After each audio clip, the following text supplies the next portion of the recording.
Hey guys, how's it going? Hope you're doing well. My name is Crown, and today I'm going to read you some very interesting stories that I hope that you're gonna love. And now, without further ado, let's go!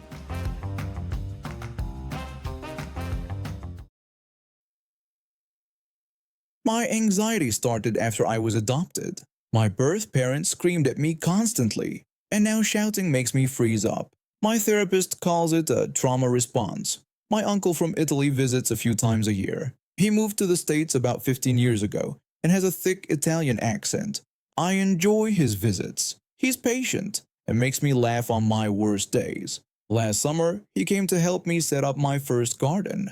I wanted to grow vegetables but didn't know where to start. We spent 6 or 7 hours digging and planting. By the end, we were tired, dirty, and hungry. My uncle patted his stomach and told me we needed food. We walked down the street to find somewhere to eat. We found a Mexican restaurant that had just reopened for indoor dining. This was when restaurants were starting to let people eat inside again after months of takeout only. We ordered burritos, chips, and horchata at the counter and sat inside. The place was mostly empty. The food came quickly, and we were about to eat when a woman walked in. She wore scrubs with a hospital badge on a lanyard. When she saw us eating inside, her face got red, and she walked to our table. The woman started yelling at us, asking if we were kidding about eating inside and saying there was still a pandemic.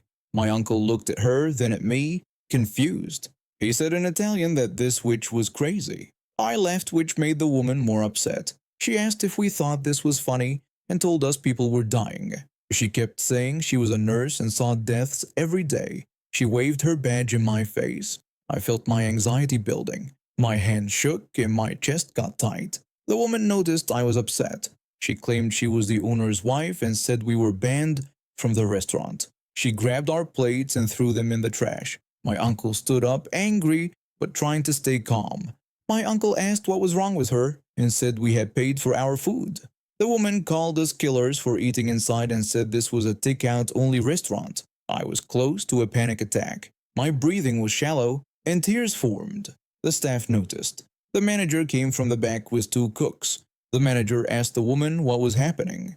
She told the manager we were eating inside against the rules. Another man walked in through the back door. He was in his mid-40s and carried envelopes. I recognized him. Mr. Rodriguez, my old math tutor from high school. Mr. Rodriguez asked what was happening. The manager told him this woman claimed to be his wife and had banned us for eating inside. Mr. Rodriguez looked at the woman strangely. He said he had never seen her before. He looked at me and recognized me. He asked if I was one of his former students. I nodded, still trying to breathe normally. The woman's face went pale. Mr. Rodriguez told the manager to call the police. He told his staff to take down the pickup signs and get the dine-in welcome sign. The cooks removed the temporary signs while the server got the new one. The woman tried to leave, but the manager and my uncle blocked her. Soon 4 police officers arrived. They listened to everyone and watched the security footage. The woman kept saying she was the owner's wife and we were breaking rules. An officer told her to put her hands behind her back and said she was under arrest for assault and destruction of property. The woman kept claiming to be Mr. Rodriguez's wife. Mr. Rodriguez told her he was the owner and she was old enough to be his grandmother. An officer laughed at this, making the others laugh too. The woman was handcuffed and taken to the police car, still yelling about being the owner's wife. After she left, Mr. Rodriguez came to our table and said sorry for what happened. He said our meals would be free. The manager had the kitchen remake our food and gave us a refund.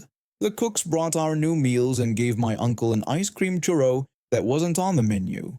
The server showed me her phone and offered to send me the video of the incident. We traded numbers and she sent me the video. We still chat often. My uncle and I stayed for 2 more hours talking with Mr. Rodriguez about his restaurant and life since high school. When we left, my anxiety was gone and we were laughing. I watch that video sometimes to remind myself that entitled people don't always win, and my garden turned out great thanks to my uncle.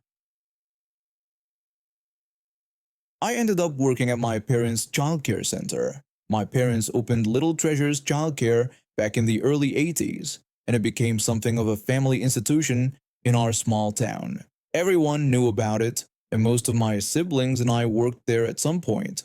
For me, it became my full-time job for several years. I loved working with the kids. Their honesty, imagination, and energy made each day different. But anyone who's worked in childcare knows that sometimes the real challenge isn't the children, it's dealing with their parents. Summer 2020 was difficult. My mom had died from cancer a few months earlier, and the center was scheduled to close by the end of the year. The grief was still raw, but we kept going because Mom would have wanted that.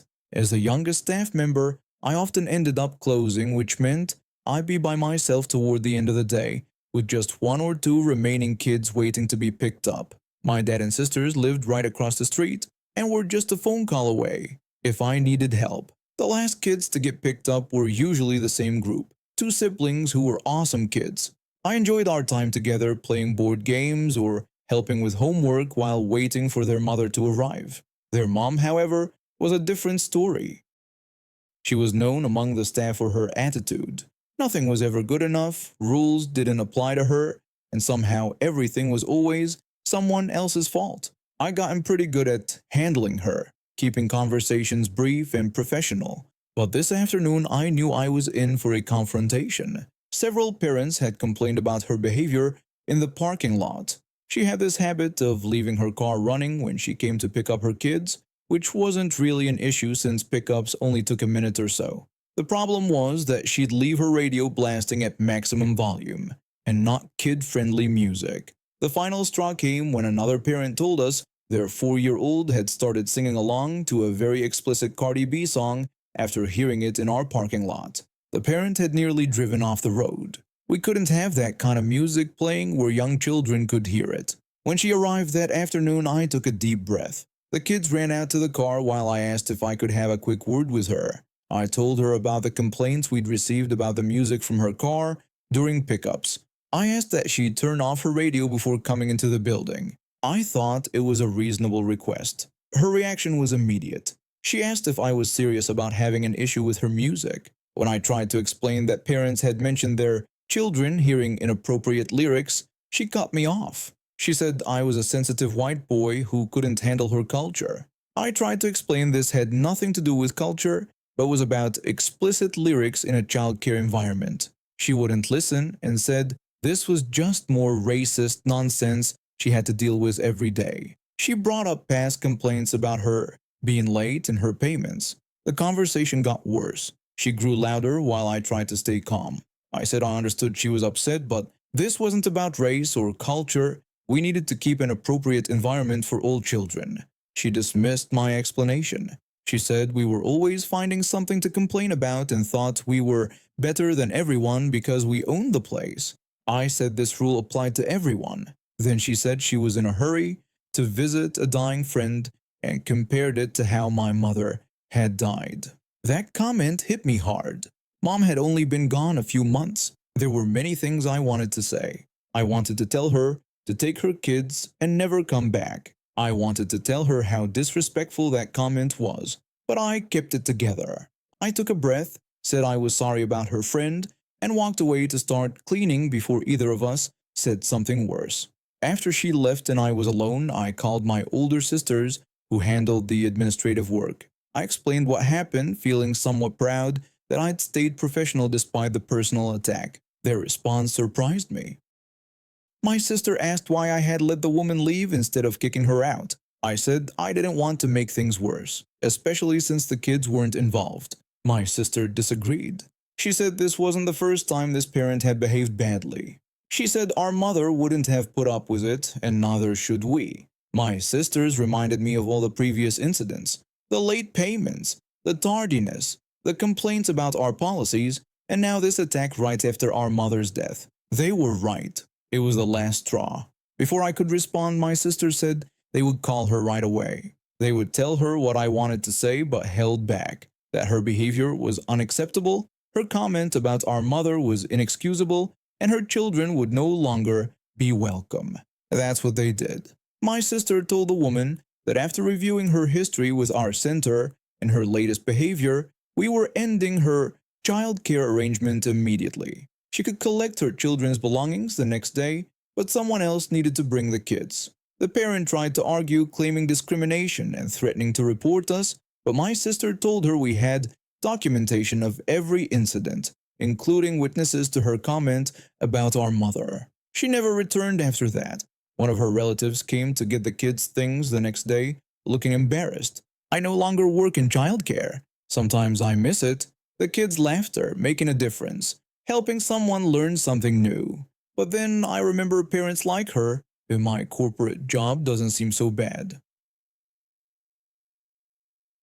I was 23 when I started working at Johnson's Salvage and Auto Parts. The pay was decent and I liked the job. Most days I operated heavy machinery to move junked cars around the yard, crushing what couldn't be salvaged and sorting parts for resale. The owners had recently installed security cameras after finding out a former employee had been stealing valuable parts. Those cameras would be worth every penny, but not for the reason they were installed.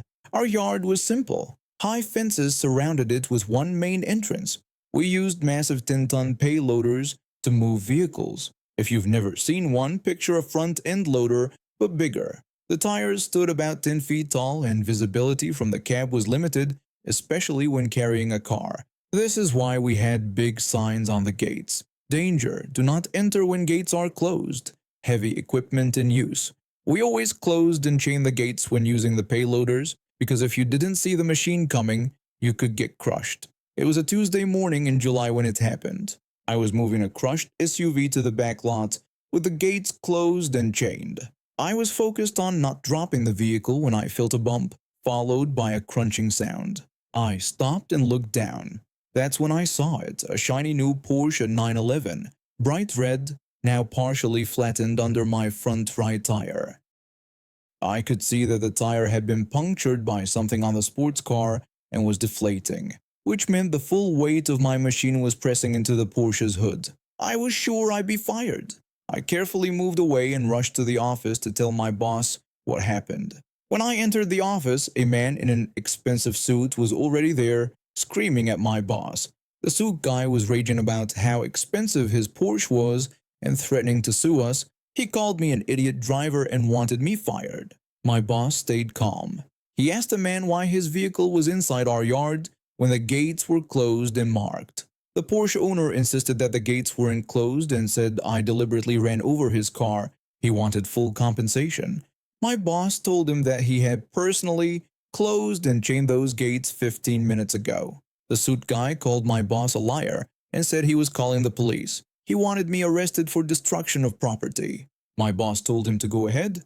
I was panicking, but my boss nodded at me. About 20 minutes later, 2 police cruisers pulled up.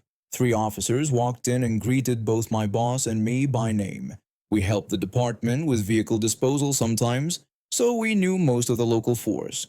An officer asked my boss what was going on. Before he could answer, the Porsche owner jumped in and started ranting. He called us fools who destroyed his car and wanted us arrested. He said it was destruction of property and criminal negligence. The officer's friendly manner disappeared as he told the man to calm down and explain without shouting. The Porsche owner didn't back down and asked if the officer was blind or stupid. He pointed out that his car was crushed under our equipment and wanted charges filed. The officer asked my boss if our new security cameras were working. My boss said yes and offered to show the footage. One officer went with my boss to look at it, while the other 2 stayed with me and the Porsche owner. After 10 minutes, the officer returned with my boss. His expression had changed. He told the Porsche owner that charges were justified and damages would be levied against the responsible party. The Porsche owner smiled smugly and said finally, some justice was happening. Then the officer surprised him by asking him to turn around and put his hands behind his back. The confused man asked why, and the officer told him he was being arrested for trespassing and filing a false report. The security footage showed him removing the chain from the closed gate, entering the restricted area, and then lying about it. The guy's face turned red as he protested that this was ridiculous and threatened the officer. As they took him away, my boss told me not to worry. He said the man's insurance wouldn't cover this since he trespassed, and our company would bill him for the damaged equipment. Those tires cost $800 each, and he had shredded 3 of them. I felt relieved. Later, we found out the guy was an investment banker who thought rules didn't apply to him. He'd driven into our yard because he wanted to look at a classic car part we had advertised and couldn't be bothered to wait for help. His Porsche, worth over $100,000, was totaled.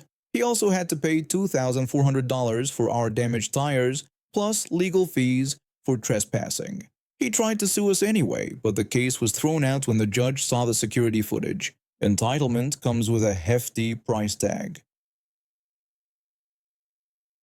My friend group and I had dealt with bullies since freshman year. We weren't the popular kids, but we were happy with our little circle. We kept to ourselves, sharing inside jokes and hanging out on weekends. The bullies would throw comments our way, but we'd brush them off and continue with our day. That all changed a few months ago. One of the girls who always picked on us, I'll call her Bully Girl, decided to focus all her attention on my closest friend.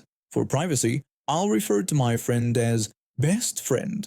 Best Friend is one of the kindest souls you'll ever meet. She volunteers at the animal shelter every weekend, helps underclassmen with homework, and always has a kind word for everyone. She doesn't have a mean bone in her body. Bully Girl created an entire Instagram page dedicated to humiliating Best Friend.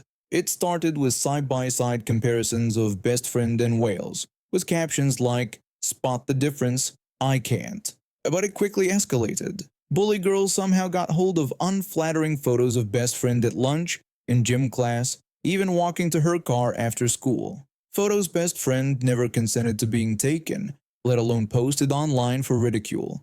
Every time Best Friend discovered a new post, she'd call me in tears. She would tell me how confused she was about why Bully Girl hated her so much, insisting she had never done anything to deserve such treatment. I would try to comfort her, suggesting that Bully Girl was probably just jealous of what a good person she was, and urging her not to let it get to her. Best Friend would explain, her voice breaking, that everyone at school followed that page and people were now laughing at her in the hallways. It broke my heart seeing her confidence shattered day by day. Best Friend started wearing baggier clothes.